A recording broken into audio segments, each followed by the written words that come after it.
তো দোকান আছে, আর এত সময় আমি দোকানে ছিলাম, 11টা বেজে গেছে, এখনো টিফিন করা হয়নি। তো দোকানে গিয়ে দেখছি রুটিগুলো কিসে একটা খেয়ে গেছে, ইঁদুরেই হবে হয়তো। তো ভাবলাম ফেলে দেবো, সেই জন্য এইগুলোকে বাড়ি নিয়ে এসেছি, কেটে ডিম দিয়ে এখন ভেজে খাবো। 11টা বেজে গেছে, এখনো টিফিন করা হয়নি। বুঝতে পারলে আমরা কতটা ব্যস্ত। যাই হোক, এগুলো খাওয়া হবে। আর তোমাদের দাদাভাই বাজার করে দিয়ে এসছে, দেখো কি বাজার। এই যে বাজারের ব্যাগ, এই যে নতুন মিটুলি এসছে বাজারে, মিটুলি নিয়ে এসছে। মিটুলি দিয়ে একটা কি হবে জানি না, পিঁপে। এদিক সরে আসো। আর এই দেখো নতুন পার্শে মাছ বাজারে উঠছে, তো পার্শে মাছ নিয়ে এসছে। এটাকে এখন আমি কাটতে যাব।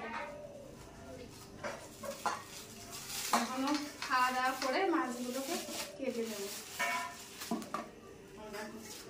এই মাছ নিয়ে এসছে, বাড়িতে কচুরমুখী বেগুন টেগুন আছে, সবই আছে, দিয়ে রান্না হবে। আর এই আলু নিয়ে এসছে।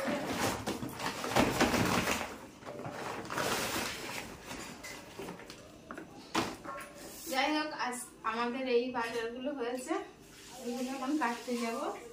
আগে খেয়ে নেব, তারপরে কাটতে যাব। তো আজকে আমাদের এই রান্না হবে।